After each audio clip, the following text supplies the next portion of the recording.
Bonsoir à tous et bienvenue dans votre journal sur ITV dans l'actualité de ce lundi 29 mars. Les détournements de fonds à la Chambre de commerce de Dakar. Les accusations et les dénonciations se multiplient. Serine Mboup de la Chambre de commerce de Kaolack alerte sur plusieurs milliards dérobés. La cité marine de Rufisque menacée de disparition. Ses habitants sont sommés de quitter leurs habitations, apparemment construites sur la base de faux documents. Ils sont tenaillés par l'inquiétude. Babacar Seck est allé les voir. Les leaders du MFDC viennent de clôturer 2 jours de conclave au Cap Skirring. À l'ordre du jour, unir les positions en vue de faciliter les conditions de négociation avec l'État du Sénégal. Les sports vont ensuite suivre, présentés par Pape Malik Diaw.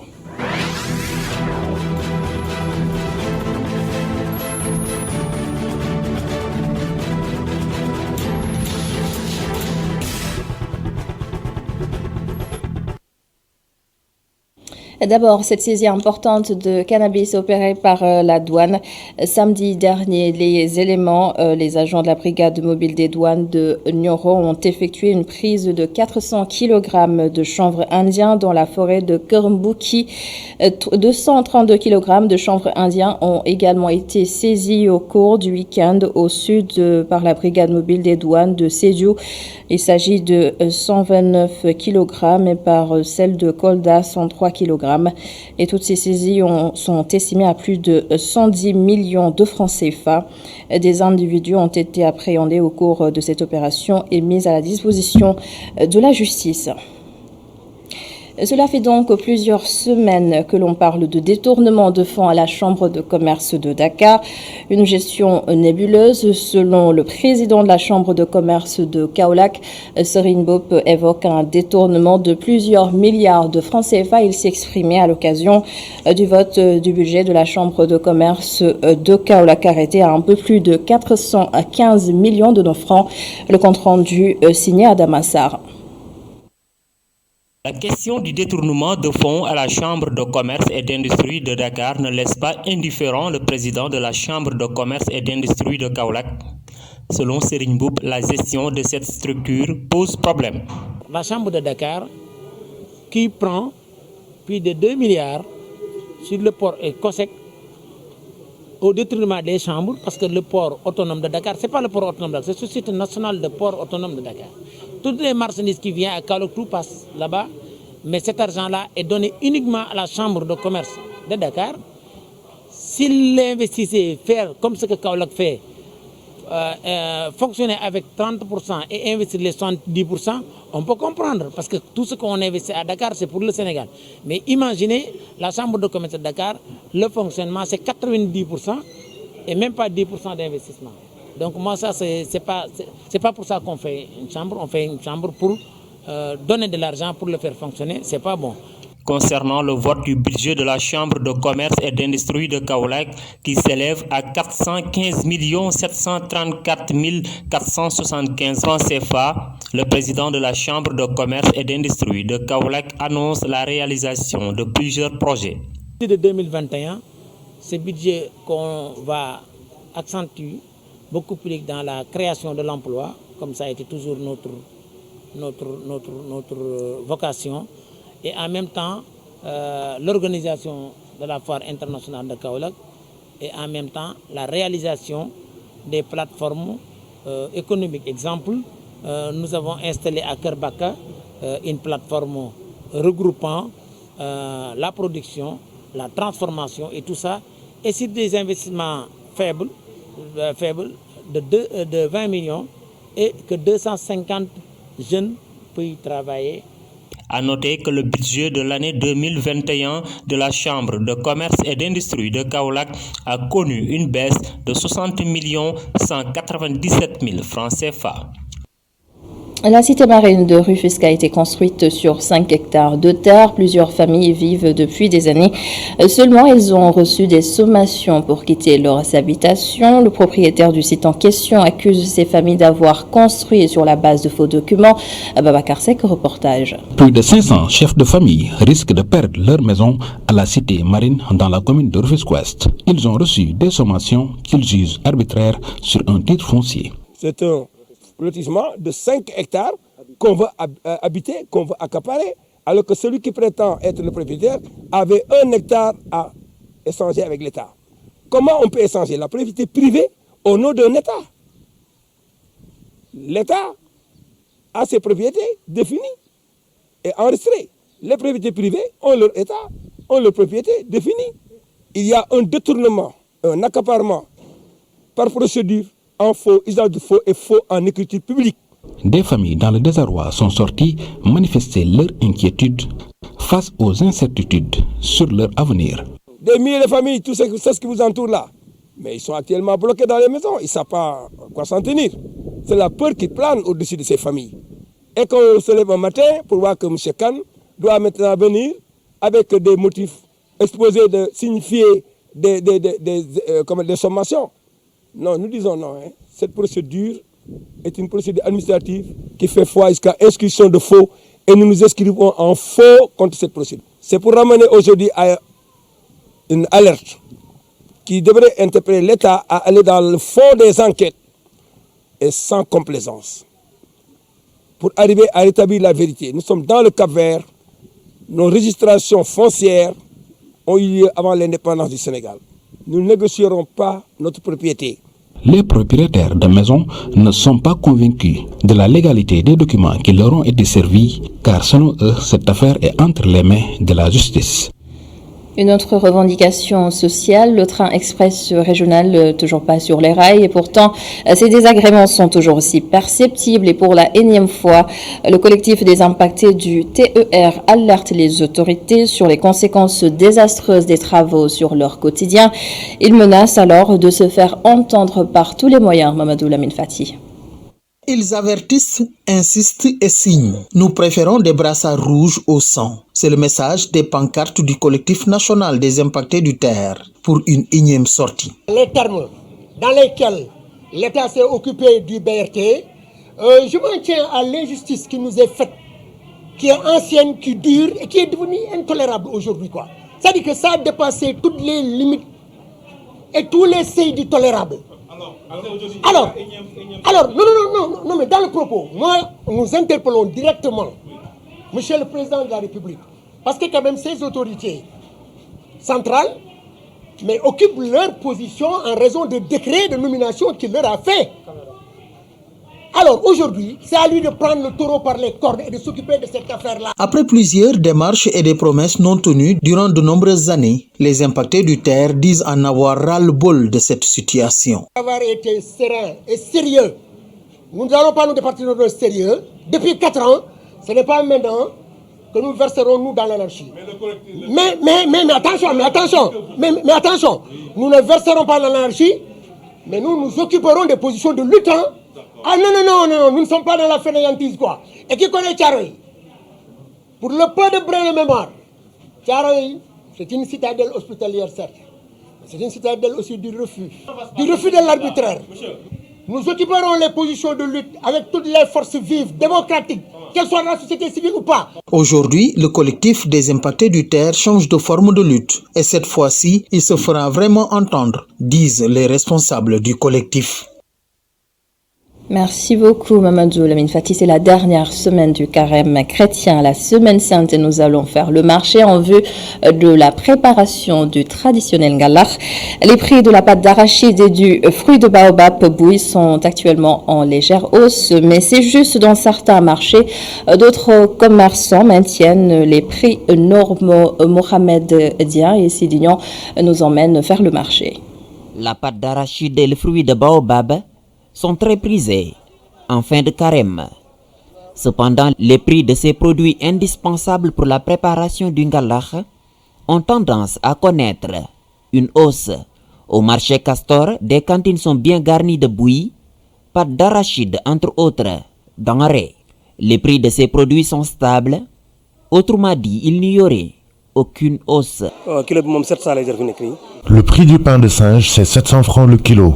La pâte d'arachide, 1000 francs. Il n'y a pas de hausse, les prix sont stables. Mais l'arachide manque ces derniers temps. Et cela peut occasionner une rupture de la pâte. Un peu à l'intérieur du marché, Aladji Bassirou Diop est vendeur de ces produits. Contrairement Il avoue que les prix ont connu une légère hausse. Les prix connaissent une légère hausse. Le pain de singe coûtait 500 francs. Maintenant, le kilo est à 700. La pâte d'arachide, 700 à 800. Maintenant, c'est à 1000 francs. L'arachide manque.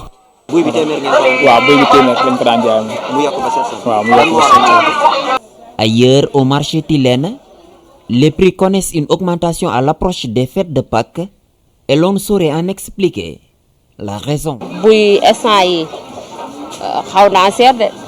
les prix ont augmenté et cela s'explique par l'approche des fêtes de Pâques. Avant, on vendait le kilogramme du pain de singe à 500 francs, maintenant c'est à 800. Les prix ont augmenté et d'habitude on ne saurait expliquer pourquoi.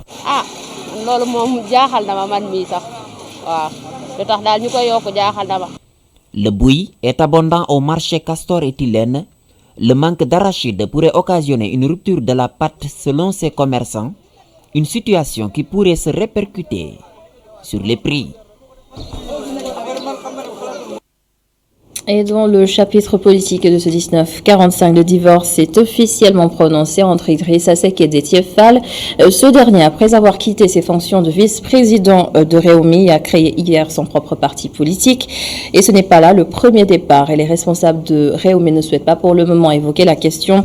Nous avons joint le porte-parole Daouda Ba. Il a semblé minimiser ces départs en insistant particulièrement sur les adhésions. Je vous propose de l'écouter. Au niveau du parti, tout ce que nous avons à dire sur cet événement, c'est de le remercier pour ce qu'il a eu à faire pour le parti, de lui souhaiter bon vent dans sa nouvelle direction. Alors, pour ce qui est du poste de député, permettez-moi de vous dire qu'au niveau du parti, on n'a pas encore abordé le sujet, donc je ne peux rien vous dire là-dessus malheureusement. Est-ce que ces départs ne vont pas affaiblir votre parti? Un parti politique, c'est une association privée. On y entre librement et on en sort librement. Permettez-moi de vous dire que récemment, ces 10 derniers jours, nous avons noté de nombreuses adhésions au sein de notre formation politique. Nous nous préparons à bien les accueillir, mais également à poursuivre le processus de restructuration du parti qu'on a enclenché depuis novembre. Nous sommes strictement concentrés sur cela. Le parti est en train de vivre, le parti se porte très bien, enregistre des adhésions, un grand nombre d'adhésions, donc nous sommes concentrés sur cela. Juste pour vous rappeler que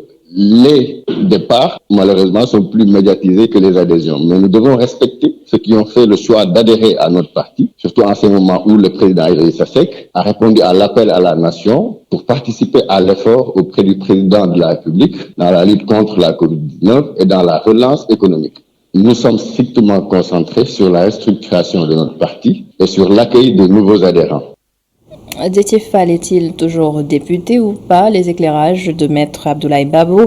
Déthié Fall conserve, selon lui, son statut de parlementaire malgré son départ de Rewmi, puisqu'il a été élu sur la base d'une coalition lors des élections législatives de 2017. Maître Babou, joint par Pape Ibrahima Ndiaye. Il faut comprendre que l'Assemblée nationale a légiféré par rapport au règlement intérieur sur les questions relatives aux députés. Il faut distinguer deux cas de si un député a été investi par un parti. En ce moment-là, s'il démissionne de ce parti, il perd automatiquement son mandat de député. Je dis bien s'il démissionne. Par contre, s'il est exclu de ce parti, il garde son mandat de député. Ça, ce sont les deux cas de figure les plus simples. Moi, ma position, c'est que si la coalition de Rewmi tentait malgré tout de reprendre son mandat, en ce moment-là, Déthié Fall a une possibilité, c'est de soulever l'exception d'inconstitutionnalité. Ça veut dire que il va attaquer indirectement le règlement intérieur qui dit qu'un député qui démissionne de son parti perd. Or, le député n'est pas le député du parti. Donc, l'exception d'inconstitutionnalité peut prévaloir au profit de Déthié Fall, si par extraordinaire, la question avait été soulevée. Et si elle n'est pas soulevée, dans tous les cas, dans mon entendement, Déthié Fall peut rester alors député. Annoncé en titre, les ailes politiques du MFDC se sont réunies 2 jours durant pour harmoniser leurs positions. Ils veulent créer les conditions favorables aux négociations. À noter que la rencontre a été facilitée par la coordination des organisations des sociétés civiles pour la paix en Casamance. Le coordonnateur Henri Ndeki qui répond à notre correspondant Hassan Ba. À la suite de ces 2 jours de partage, les différents responsables des ailes politiques du MFDC engagés et ici présents ont exprimé la nécessité de se retrouver pour travailler la main dans le but de faire cesser toute action de violence et se concentrer sur le projet futur d'aller à la table des négociations avec l'État du Sénégal. Cette première rencontre est soutenue par plusieurs objectifs qui sont les suivants. Accompagner l'initiative de la tenue d'une première rencontre d'échange et de partage d'expérience et surtout l'importance tout en gardant chacune son groupe, ses responsabilités et ses hommes. Amener chaque représentant des groupes d'ailes politiques à faire la description de leur expérience, les actions menées dans le cadre de la recherche de solutions pacifiques depuis le début du commencement. Susciter un débat autour de l'unité des ailes politiques pour éventuellement voir s'il est possible de choisir consensuellement un interlocuteur valable, crédible, pour aller aux négociations avec l'État du Sénégal. Au cas contraire, proposer à l'État de discuter avec chaque aile politique et les chefs combattants de chaque aile. Et dans le reste de l'actualité, la municipalité de Darou Mourti, dans le département de Kébémer, a débloqué une enveloppe de 5 millions de francs CFA destinée aux organisations féminines. Une action dans le cadre des projets d'autonomisation des femmes. Les détails avec Gorandaklo et Tchernofay. L'autonomisation des femmes de la commune de Darou Mourti, priorité de l'édile de cette ville située dans le département de Kébémer, d'où l'octroi de financement aux organisations féminines estimé à hauteur de 50 millions de francs CFA. Aujourd'hui, c'était l'aboutissement du processus d'abord d'identification des groupements qui sont intéressés, d'identification également du processus de financement et il fallait signer officiellement le protocole avec PAMECAS et informer les femmes que c'est la date du 19 avril qui est retenue pour les premiers financements. Et nous ne nous limitons pas à financer uniquement les femmes. Nous allons accompagner les femmes qui sont financées pour voir quelles sont les difficultés qu'elles rencontrent dans la mise en œuvre des financements, quelles sont également celles qui ont réussi dans ces financements, quelles sont celles qui n'ont pas réussi et quelles sont les difficultés rencontrées pour ne pas réussir dans la mise en œuvre de leurs activités. Concernant la politique d'emploi des jeunes, le maire de Darou Mourti annonce un programme. Globalement, il y a un problème par rapport à l'emploi des jeunes. Et nous, depuis très longtemps également, nous y mettons pour inviter les jeunes ensemble à identifier les projets porteurs et les projets qui sont intéressés par les jeunes. Malheureusement, les moyens parfois manquent par rapport aux objectifs de certains jeunes. Et c'est dans ce cadre-là que le gouvernement, avec le projet Agri-Jeunes, va intégrer et va permettre à beaucoup de jeunes de trouver des financements pour retourner vers la terre. Ainsi, l'ancien député à l'Assemblée nationale profite de l'occasion pour appeler au calme, vu la situation actuelle du pays. Nous avons tous le droit de revendiquer, nous avons tous le droit de dire non si on n'est pas d'accord. Mais moi, j'invite tout le monde à la retenue, au respect des institutions, à ne pas... Aujourd'hui, si nous disons qu'il y a un problème d'emploi et que le minimum d'emploi que nous avons, on les détruit, ou bien on met ces jeunes qui travaillent dans des situations précaires, ça pose problème. Aujourd'hui, nous avons tous entendu que les 2 structures, les 2 organisations les plus touchées ont annoncé des suspensions de contrats. Et ces contrats-là qui sont suspendus, ça concerne des jeunes. Donc il faut qu'on soit beaucoup plus cohérent par rapport aux actes que nous posons. À Darou Mourti, Plus de 1000 femmes ont bénéficié des financements, un important jalon pour certaines organisations féminines qui entendent assurer leur propre autonomisation.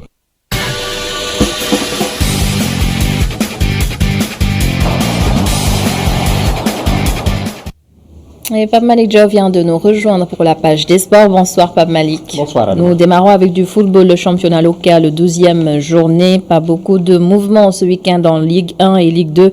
Et la surprise, c'était la défaite du leader Linger. Tout à fait. En Ligue 1, seulement 6 buts ont été enregistrés pour cette 12e journée. Notez que Jaraaf et Mbour Petite Côte sont les seules équipes à avoir gagné. Teungueth FC garde la tête du classement et Niary Tally est toujours bon dernier en Ligue 2. Par contre, 14 buts ont été marqués avec comme information la défaite donc de la Linguère de Saint-Louis face à Guédiawaye FC qui devient du coup dauphin en bas du classement. Africa Promo Foot ferme toujours la marche. Les détails avec Cheikh Diop. La 12e journée de Ligue 1 a livré son verdict ce dimanche, mais malheureusement les attaquants n'ont pas répondu présent et les filets n'ont tremblé que 6 fois en cette match, avec notamment 2 seules victoires pour 6 matchs nuls.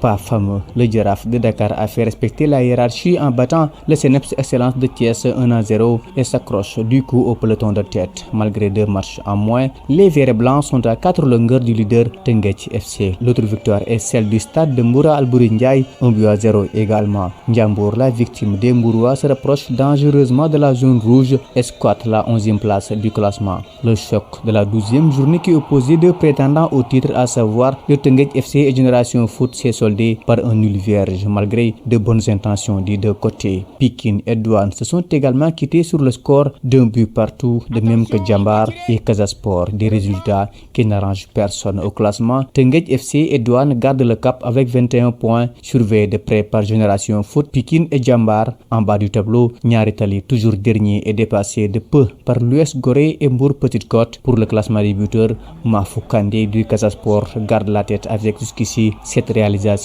La Ligue 2 est par contre plus prolifique en but avec 14 réalisations. Mais l'information reste la victoire de Guédiawaye sur la Linguère de Saint-Louis 2-0. Jusque-là leader, les Samba Linguère viennent de subir leur première défaite de ce championnat qu'ils dominent outrageusement depuis la saison passée. L'US Ouakam est allé également s'imposer chez Renaissance de Dakar 2-0. Demba Diop FC se porte bien également. Il occupe la 3e place derrière Guédiawaye après son succès à l'extérieur au stade Massène Sène. C'était face au Diamono de Fatick. La Sonacos, le port autonome de Dakar et Thiès FC ont battu respectivement Amitié FC, EJ Fatick et Africa Promo Foot. Au classement, la Linguère reste leader mais avec seulement 6 points d'avance sur son bourreau Guédiawaye FC. Demba Diop FC et l'US Ouakam sont à l'affût en bas du classement. Port autonome de Dakar, Diamono Fatick et Africa Promo Foot ferment la marche.